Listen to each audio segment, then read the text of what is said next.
Hello friends, आप सभी का एक बार पुनः हमारे online platform study with GK YouTube channel पर हार्दिक स्वागत है।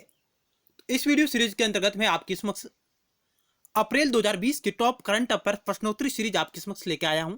इसमें हम महत्वपूर्ण प्रश्नों के बारे में बात करेंगे, टू द पॉइंट, जो अप्रैल माह की घटनाओं पर आधारित है। तो आइए शुरुआत करते हैं। यह हमारा पार्ट पहला है। यदि आप पहली बार हमारे YouTube channel study with GK को देख रहे हैं और आपने अभी तक इसे सब्सक्राइब नहीं किया तो आप इसे जरूर सब्सक्राइब करें और पास में बेल के आइकन यानी घंटे को भी जरूर दबाएं, ताकि नेक्स्ट टाइम वीडियो सीरीज का नोटिफिकेशन तुरंत आपके पास पहुंच जाए। यदि आपको हमारा प्रयास अच्छा लग रहा हो तो आप इसे लाइक करें और अपने दोस्तों के साथ शेयर भी करिएगा। आप हमारे टेलीग्राम चैनल से भी जुड़ सकते हैं, जिसका लिंक इसी वीडियो सीरीज के नीचे डिस्क्रिप्शन बॉक्स में दिया गया है। पहला क्वेश्चन आपकी स्क्रीन पर रहा। ये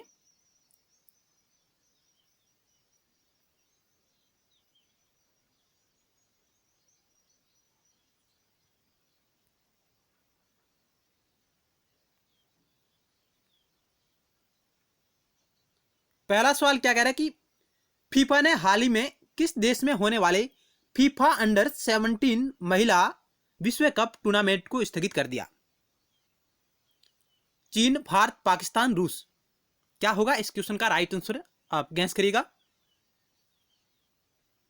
यानी फीफा ने हाल ही में किस देश में होने वाले फीफा अंडर 17 महिला विश्व कप टूर्नामेंट को स्थगित कर दिया है।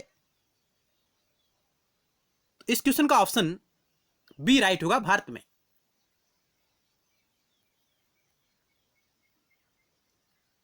यानी फीफा ने हाल ही में कोरोना वायरस यानी कोविड-19 महामारी के कारण भारत में नवंबर माह में होने वाला फीफा अंडर 17 महिला विश्व कप स्थगित कर दिया है। विश्व भर में कोरोना वायरस महामारी के चलते कहर की स्थिति बनी हुई है, जिसके चलते हुए फीफा ने यह निर्णय लिया है। चलते हैं नेक्स्ट क्वेश्चन की ओर। 2 नंबर आपकी स्क्रीन पर रहा है। ये एशियाई युवा खेल 2021 की मेजबानी निम्न में से कौन सा देश करेगा? एशियाई युवा खेल 2021 की मेजबानी कौन सा देश करेगा? भारत, नेपाल, श्रीलंका, चीन। तो इस क्वेश्चन का ऑप्शन डी राइट होगा। चीन है जो एशियाई युवा खेल 2021 की मेजबानी करेगा। नेक्स्ट सवाल 3 नंबर आपकी स्क्रीन पर रहा। सुप्रीम कोर्ट द्वारा 13 जनवरी 2020 को दिए गए आदेश के बाद किस शहर में 14 बड़ी निर्माण परियोजना स्थलों पर एंटी स्मॉग गन उपकरण लगाए गए हैं?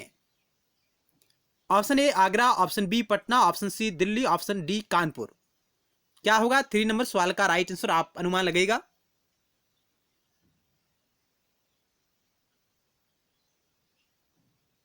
ऑप्शन सी है जो इस क्वेश्चन का राइट आंसर होगा, दिल्ली में।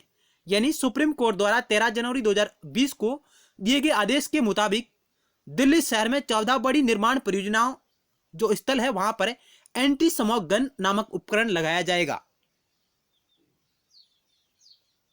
चलते हैं नेक्स्ट क्वेश्चन की ओर। 4 नंबर आपकी स्क्रीन पर रहा। ये केंद्र सरकार ने कोविड-19 के मामलों को ट्रैक करने हेतु किस नाम से एक ऐप लॉन्च किया है? यानी भारत सरकार ने कोविड-19 कोरोना महामारी के मामलों को ट्रैक करने हेतु किस नाम से एक मोबाइल ऐप लॉन्च किया है? गांधी सेतु, पवन सेतु, भारत सेतु, आरोग्य सेतु। क्या होगा इस क्वेश्चन का राइट आंसर? ऑप्शन डी होगा, Aarogya Setu app. Next question. Aarogya Setu app को सार्वजनिक निजी भागीदारी के जरिए तैयार एवं गूगल प्ले स्टोर पर लॉन्च किया गया है। इस ऐप का मुख्य उद्देश्य कोविड-19 के संक्रमण व्यक्तियों एवं उपायों से संबंधित जानकारी उपलब्ध कराना होगा और यह ऐप 11 भाषाओं में उपलब्ध है।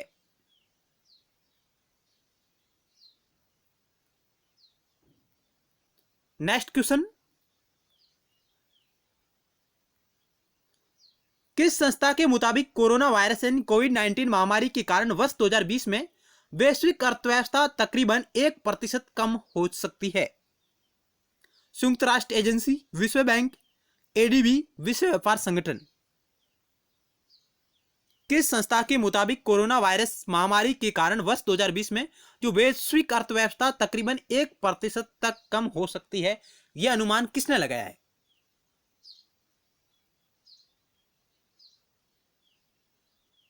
ऑप्शन ए इस क्वेश्चन का राइट आंसर होगा।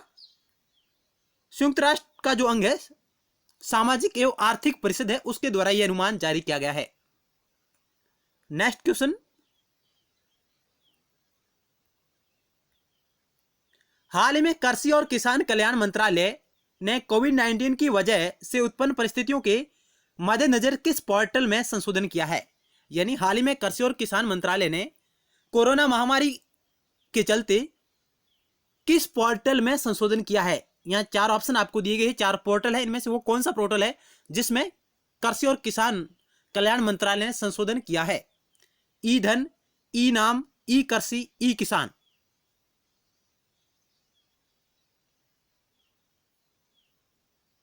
तो इस क्वेश्चन का ऑप्शन बी राइट होगा। ई नाम में संशोधन क्या है कृषि और किसान मंत्रालय ने।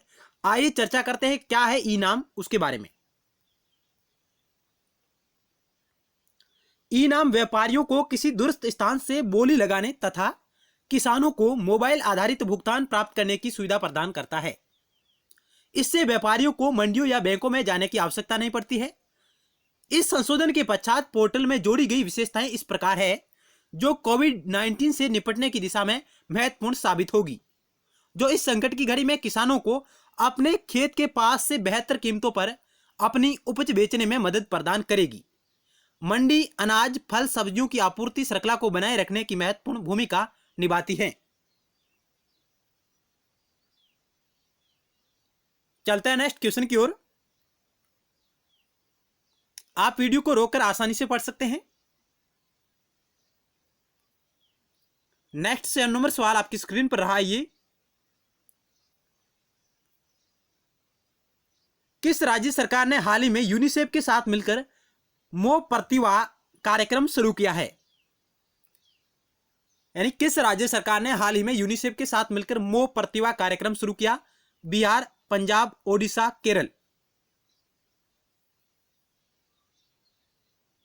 तो इस क्वेश्चन का ऑप्शन सी राइट होगा। ओडिशा सरकार ने यूनिसेफ के साथ मिलकर मोह प्रतिभा कार्यक्रम शुरू किया है। क्या है यह कार्यक्रम, उसके बारे में जानकारी प्राप्त करते हैं। यह कार्यक्रम बच्चों को ऑनलाइन प्रतियोगिताओं में भाग लेने के लिए शुरू किया गया है। इसमें बच्चे नारा लेखन, ड्राइंग, लघु तथा लेखन, पेंटिंग इत्यादि प्रतियोगिताओं में हिस्सा ले सकते हैं। यूनिसेफ बाल अधिकारों के लिए संयुक्त राष्ट्र की एक एजेंसी है। यूनिसेफ की स्थापना 11 दिसंबर 1946 को हुई थी। यूनिसेफ का मुख्यालय अमेरिका के न्यूयॉर्क में स्थित है। यानी मोह प्रतिभा जो कार्यक्रम है ओडिशा सरकार और यूनिसेफ ने मिलकर लॉन्च किया है, जिसके तहत इसके अंतर्गत जो बच्चे हैं वो ऑनलाइन प्रतियोगिताओं में भाग ले सकते हैं। और इन ऑनलाइन प्रतियोगिताओं में क्या क्या शामिल होगा? नारा लेखन है, ड्राइंग है, लघु तथा लेखन, पेंटिंग इत्यादि प्रतियोगिताओं के वो हिस्सेदारी हो सकते हैं। यूनिसेफ बाल अधिकारों के लिए संयुक्त राष्ट्र की एक एजेंसी है। यूनिसेफ की स्थापना 11 दिसंबर 1946 को हुई थी और इसका मुख्यालय अमेरिका के न्यूयॉर्क शहर में स्थित है। नेक्स्ट क्वेश्चन आपकी स्क्रीन पर रहा है। ये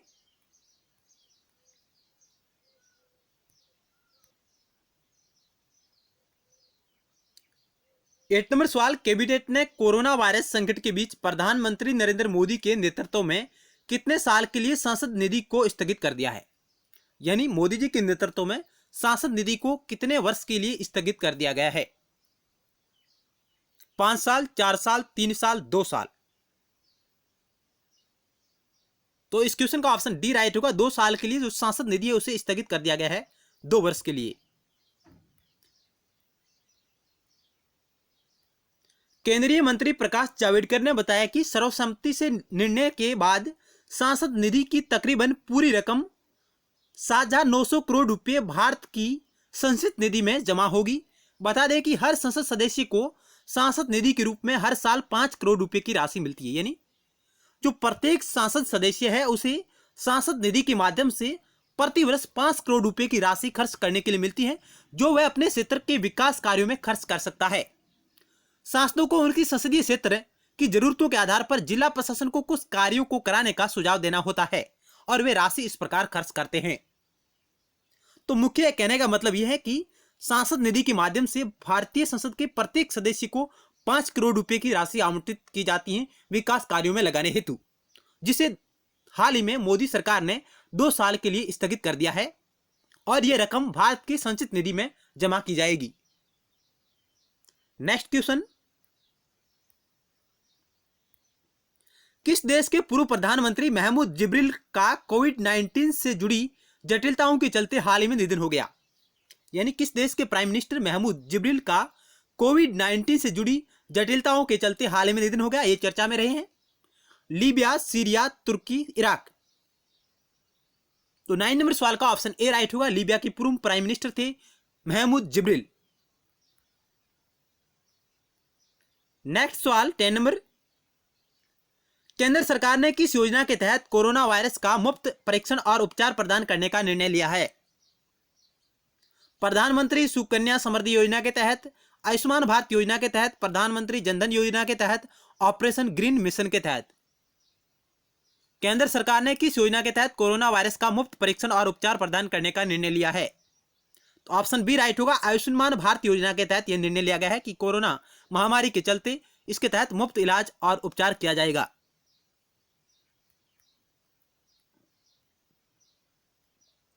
सरकार द्वारा की गई यह घोषणा आयुष्मान भारत योजना के तहत 50 करोड़ लाभार्थियों को निर्दिष्ट निजी अस्पतालों में मुफ्त परीक्षण और उपचार की सुविधा प्राप्त करने में मदद करेगी। सरकार के इस निर्णय का उद्देश्य परीक्षण और उपचार सुविधाओं की आपूर्ति में वृद्धि करना है और आईसीएमआर दिशा निर्देशों के अनुसार आयुष्मान योजना के माध्यम से आम लोगों की निजी क्षेत्र में पहुंच में वृद्धि करना है।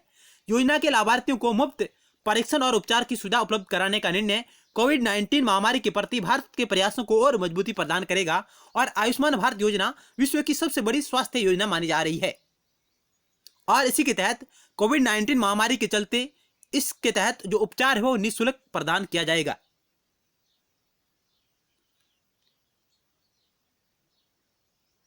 चलते हैं नेक्स्ट क्वेश्चन की ओर। 11 नंबर आपकी स्क्रीन पर रहा। सिविल सेवाओं के अधिकारियों ने कोरोना वायरस महामारी के विरुद्ध सरकारी प्रयासों को अपना समर्थन देने के लिए किस नाम से एक विशेष पहल का शुभारंभ किया है? वरुणा, हिम्मत, करुणा, स्टॉप।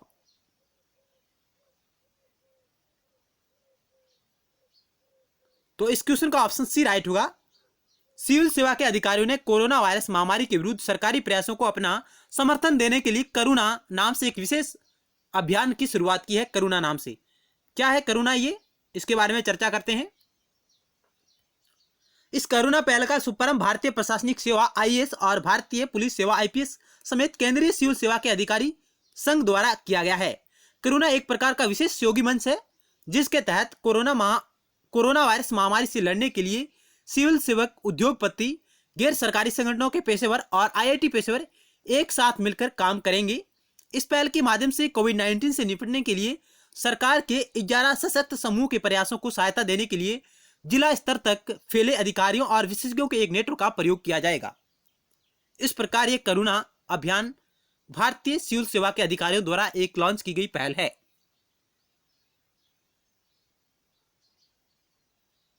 चलते हैं नेक्स्ट क्वेश्चन की ओर।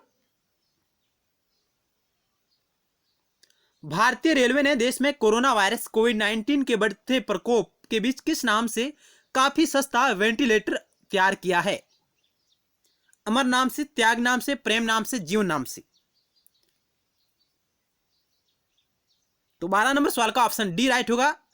भारतीय रेलवे ने देश में कोरोना वायरस कोविड-19 के बढ़ते प्रकोप के बीच जीवन नाम से काफी सस्ता वेंटिलेटर तैयार किया है। चलते हैं नेक्स्ट क्वेश्चन की ओर। जीवन वेंटिलेटर को कपूरथला रेलवे कोच फैक्ट्री द्वारा विकसित किया जा रहा है, यानी रेलवे की कपूरथला रेलवे कोच फैक्ट्री है उसके द्वारा जीवन वेंटिलेटर को तैयार किया जा रहा है।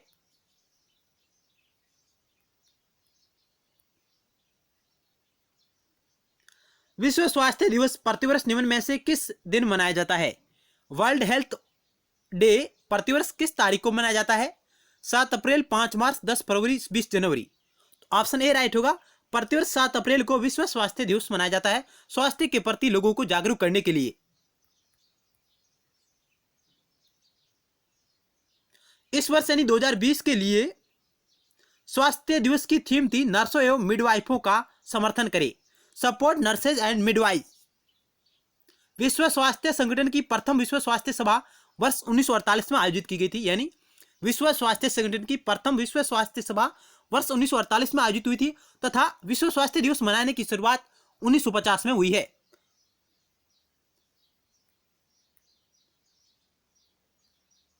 नेक्स्ट सवाल है 14 नंबर, तितली एवं उसके पारिस्थितिकी तंत्र के बारे में लोगों में जागरूकता पैदा करने के उद्देश्य से किस राज्य के तिरुचिरापल्ली में ट्रॉपिकल बटरफ्लाई कंजर्वेटरी का विकास किया गया है? यानी तितली एवं उसके पारिस्थितिकी तंत्र के बारे में लोगों में जागरूकता पैदा करने के उद्देश्य से किस राज्य के तिरुचिरापल्ली में ट्रॉपिकल बटरफ्लाई कंजर्वेटरी का विकास किया जा रहा है? कर्नाटक, तमिलनाडु, केरल, गोवा। क्या होगा इस क्वेश्चन का राइट आंसर? आप अनुमान लगेगा।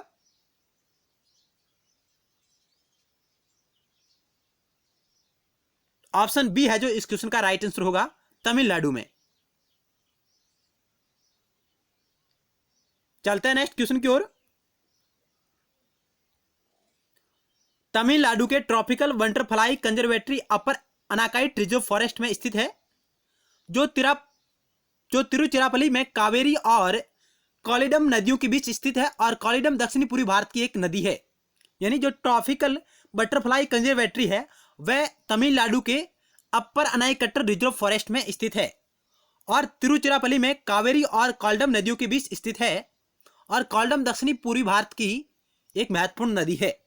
ये कुछ महत्वपूर्ण फैक्ट है, आपकी एक नजर होनी चाहिए इस पर। चलता है नेक्स्ट क्वेश्चन की ओर। हाल ही में स्पाईवेयर प्रोग्राम का निर्माण करने वाले किस देश की तकनीकी कंपनी एनएसओ ग्रुप ने कोरोना वायरस के प्रसार की निगरानी हेतु एक सॉफ्टवेयर के परीक्षण की जानकारी दी है? यानी स्पाईवेयर प्रोग्राम का निर्माण करने वाली किस देश की तकनीकी कंपनी एनएसओ ग्रुप ने कोरोना वायरस के प्रसार की निगरानी हेतु एक सॉफ्टवेयर के परीक्षण की जानकारी दी है? रूस, जापान, इजराइल, इराक। जो एनएसओ ग्रुप है, स्पाईवेयर प्रोग्राम का निर्माण करने वाली जो कंपनी है वो इजराइल की है। ऑप्शन सी राइट होगा, जिसने कोरोना वायरस के प्रसार की निगरानी हेतु एक सॉफ्टवेयर का परीक्षण किया है।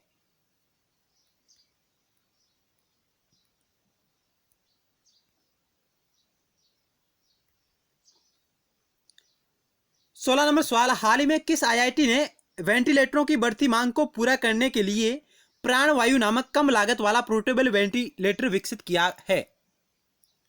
हाल ही में किस आईआईटी ने वेंटिलेटरों की बढ़ती मांग को पूरा करने के लिए प्राणवायु नामक कम लागत वाला पोर्टेबल वेंटिलेटर विकसित किया है? IIT Roorkee, IIT Delhi, IIT Kanpur, IIT Kharagpur. क्या होगा इस क्वेश्चन का राइट आंसर? आप अनुमान लगेगा। ऑप्शन ए राइट हुआ, आईआईटी रुड़की ने प्राणवायु नामक कम लागत वाला पोर्टेबल वेंटिलेटर विकसित किया है। 17 नंबर सवाल आपकी स्क्रीन पर रहा। ये दिल्ली के मुख्यमंत्री अरविंद केजरीवाल ने हाल ही में कोरोना वायरस से लड़ाई के लिए किस देश की तर्ज पर एक 5T प्लान जारी किया? यानी 5T प्लान जारी किया है दिल्ली के मुख्यमंत्री अरविंद केजरीवाल ने। वो किस देश की तर्ज पर जारी किया है? नेपाल की तर्ज पर, दक्षिण कोरिया की तर्ज पर, ईरान की तर्ज पर, जापान की तर्ज पर 5T प्लान लॉन्च किया है? किस देश की तर्ज पर? तो ऑप्शन बी राइट होगा, दक्षिणी कोरिया की तर्ज पर 5T प्लान लॉन्च किया है दिल्ली सरकार ने। उन्होंने बताया कि 5T प्लान को लागू करने के लिए इसमें testing, tracing, treatment, team work और ट्रैकिंग का सहारा लिया जाएगा। 5T प्लान में क्या क्या शामिल होंगी? टेस्टिंग होगी, ट्रेसिंग होगी, ट्रीटमेंट होगा, टीम वर्क की भावना होगी और ट्रैकिंग का सहारा लिया जाएगा। नेक्स्ट क्वेश्चन 18 नंबर आपकी स्क्रीन पर रहा। किस देश ने मलेरिया रोधी दवा हाइड्रोक्सीक्लोरोक्विन के निर्यात को अनुमति दे दी है? हाइड्रोक्सीक्लोरोक्विन के निर्यात को अनुमति दे दी है किस देश ने मलेरिया रोधी दवा को? भारत, नेपाल, चाइना, रूस। क्या होगा 18 नंबर सवाल का राइट आंसर? काफी चर्चा में रही थी ये दवा, क्योंकि अमेरिका ने इसकी मांग की थी भारत से, और भारत ने मानवीय भावनाओं को देखते हुए इस दवा को अमेरिका को निर्यात किया है।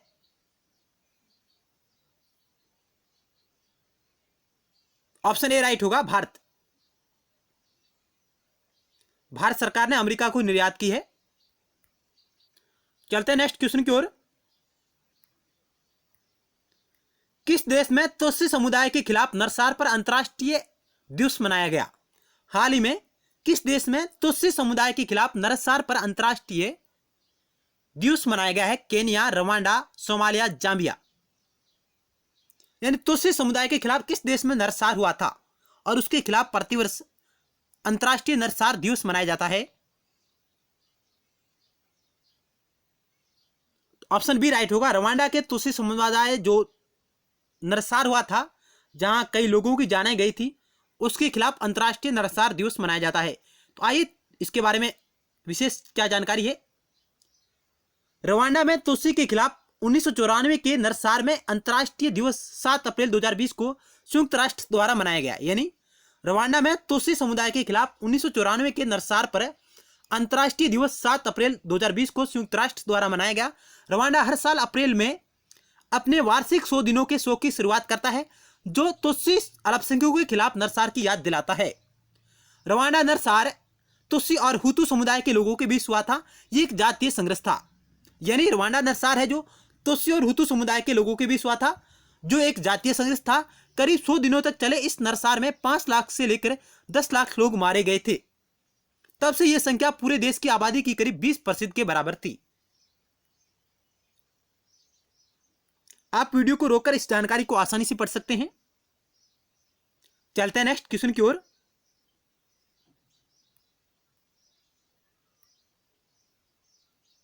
भारत ने स्टील और एल्युमिनियम उत्पादों के डेरिवेटिव पर आयात शुल्क बढ़ाने पर विश्व व्यापार संगठन के सेफगार्ड मैकेनिज्म के तहत किस देश के साथ बातचीत की है? यानी भारत सरकार ने स्टील और एल्युमिनियम उत्पादों के डेरिवेटिव पर आयात शुल्क बढ़ाने पर विश्व व्यापार संगठन का एक सेफगार्ड मैकेनिज्म के तहत किस देश के साथ बातचीत की है? नेपाल, रूस, चाइना, अमेरिका। इस क्वेश्चन का ऑप्शन डी राइट होगा। अमेरिका के साथ भारत सरकार ने विश्व व्यापार संगठन के सेफगार्ड मैकेनिज्म के तहत बात की है, अमेरिका के साथ। नेक्स्ट सवाल आपकी स्क्रीन पर रहा।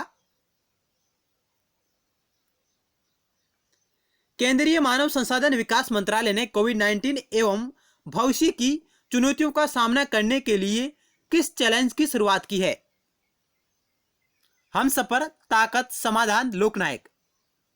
तो क्या होगा 21 नंबर सवाल का राइट आंसर है कि केंद्रीय मानव संसाधन विकास मंत्रालय MHRD ने कोविड-19 एवं भविष्य की चुनौतियों का सामना करने के लिए किस चैलेंज की शुरुआत की है? तो इस क्वेश्चन का ऑप्शन सी राइट होगा। समाधान नाम से एक चैलेंज की शुरुआत की है। नेक्स्ट क्वेश्चन की ओर चलते हैं। 22 नंबर आपके समक्ष रहा। हाल ही में किस देश ने 12 सक्रिय फार्मास्यूटिकल संगठक API के निर्यात को अनुमति दे दी है? नेपाल, पाकिस्तान, बांग्लादेश, भारत। तो इस क्वेश्चन का ऑप्शन डी राइट होगा। भारत सरकार ने 12 सक्रिय फार्मास्यूटिकल संगठक API के निर्यात को अनुमति दे दी है कोरोना महामारी के चलते। चलते हैं नेक्स्ट क्वेश्चन की ओर। डॉक्टर BR अम्बेडकर की जयंती निम्न में से किस दिवस मनाई जाती है? यानी डॉक्टर BR अम्बेडकर की जयंती किस दिन मनाई जाती है? 10 मार्च, 15 जनवरी, 14 अप्रैल, 10 मई। क्या होगा इस क्वेश्चन का राइट आंसर? आप गैस करिएगा।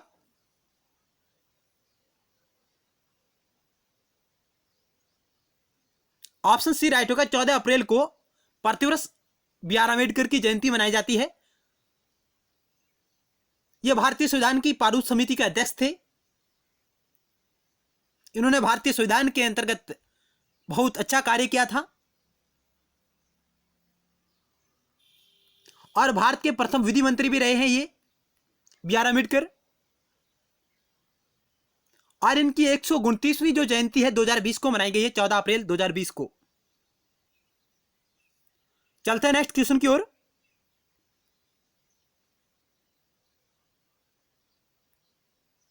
हाल ही में भारत और किस देश के विज्ञान एवं प्रौद्योगिकी फोरम ने कोविड-19 से निपटने हेतु आवासीय नेटवर्क पर कार्य करने का प्रस्ताव दिया है? यानी हाल ही में भारत और किस देश के विज्ञान एवं प्रौद्योगिकी फोरम ने कोविड-19 से निपटने हेतु आवासीय नेटवर्क पर कार्य करने का प्रस्ताव दिया है? अमेरिका, नेपाल, चीन और जापान। क्या होगा इस क्वेश्चन का राइट आंसर? तो ऑप्शन ए है जो इस क्वेश्चन का राइट आंसर होगा। जो विज्ञान एवं प्रौद्योगिकी फोरम है वो भारत और अमेरिका के मध्य 2000 में लॉन्च हुई थी। वर्ष 2002 में स्थापित किया गया था विज्ञान एवं प्रौद्योगिकी फोरम को भारत और अमेरिका के मध्य। और इन्होंने हाल ही में आवासीय नेटवर्क पर कार्य करने का प्रस्ताव दिया है कोविड-19 महामारी के चलते। Next question. 25 नंबर आपकी स्क्रीन पर रहा।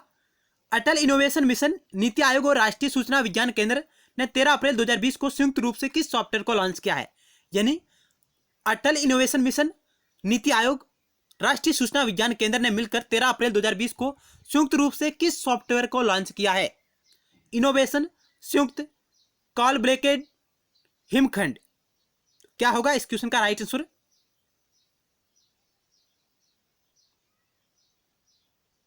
ऑप्शन सी राइट होगा। नेक्स्ट क्वेश्चन, आईसीएमआर ने एक जर्नल में कहा कि उसने किस देश में चमगादड़ों की 2 प्रजातियों टेरोपस और रूसेटस में कोरोना वायरस का पता लगाया है? यानी आईसीएमआर ने अपने एक जर्नल में कहा कि किस देश में चमगादड़ों की 2 प्रजातियों टेरोपस और रूसेटस में कोरोना वायरस का पता लगाया है? नेपाल, जापान, भारत, पाकिस्तान। तो इस क्वेश्चन का ऑप्शन सी राइट होगा। भारत में जो ये चमगादड़ की 2 प्रजातियां हैं, इसमें उन्होंने कोरोना वायरस का पता लगाया है, टेरोपस और रूसेटस। आईसीएमआर। नेक्स्ट क्वेश्चन, अमेरिका राष्ट्रपति डोनाल्ड ट्रंप ने किस संस्था को दी जाने वाली सालाना $50 करोड़ तक की अमेरिकी धनराशि को रोकने की घोषणा की है? यानी अमेरिकी राष्ट्रपति डोनाल्ड ट्रंप ने किस संस्था को दी जाने वाली सालाना $50 करोड़ तक की अमेरिकी धनराशि को रोकने की घोषणा की है? विश्व व्यापार संगठन, विश्व स्वास्थ्य संगठन, अंतर्राष्ट्रीय मुद्रा कोष, संयुक्त राष्ट्र। तो इस क्वेश्चन का ऑप्शन ए राइट होगा। विश्व व्यापार संगठन WTO को जो अमेरिका सालाना $50 करोड़ की राशि आवंटित करता था, उसे रोकने की हाल ही में डोनाल्ड ट्रंप ने घोषणा की है। नेक्स्ट क्वेश्चन,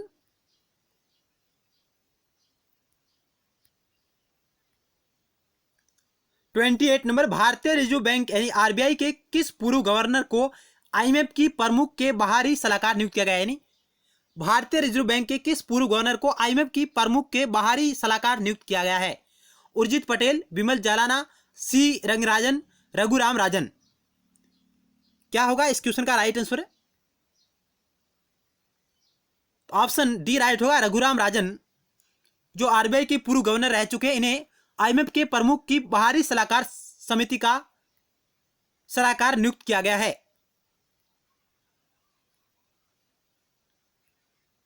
कोरोना वायरस महामारी से प्रस्त वैश्विक अर्थव्यवस्था में मंदी आने की आशंका के बीच भारतीय रिजर्व बैंक के पूर्व गवर्नर रघुराम राजन को अंतर्राष्ट्रीय मुद्रा कोष की प्रमुख कौन है? क्रिस्टीना जॉर्जिवा के बाहरी सलाहकार समूह का सदस्य बनाया है।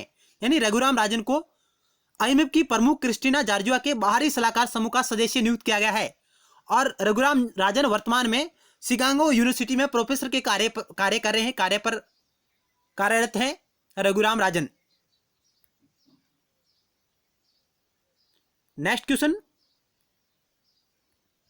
दुनिया में हाइड्रोक्लॉक्सीक्लोरोक्विन के उत्पादन और निर्यात में कौन सा देश शीर्ष स्थान पर है? दुनिया में हाइड्रोक्सीक्लोरोक्विन दवा के उत्पादन और निर्यात में कौन सा देश शीर्ष स्थान पर है? जापान, अमेरिका, भारत, रूस। जापान, अमेरिका, भारत, रूस।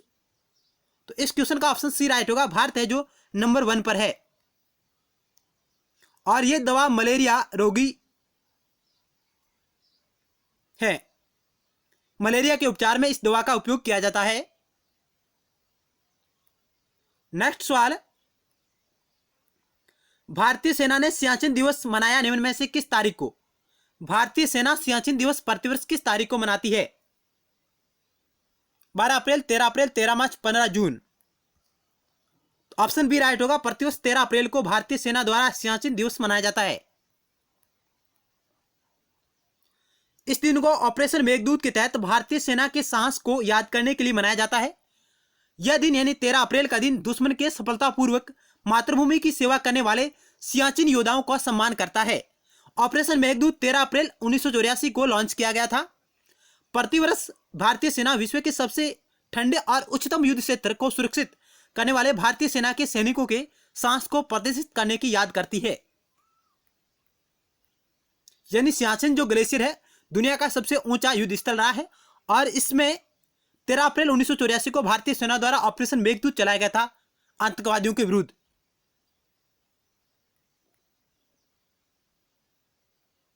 नेक्स्ट सवाल, और इस सवाल का उत्तर आप देंगे कमेंट बॉक्स के माध्यम से।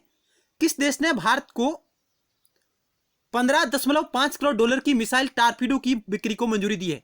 यानी टारपीडो मिसाइल है, उसकी बिक्री को मंजूरी किस देश ने दी है भारत को? और इसके साथ ही हार्पून मिसाइल,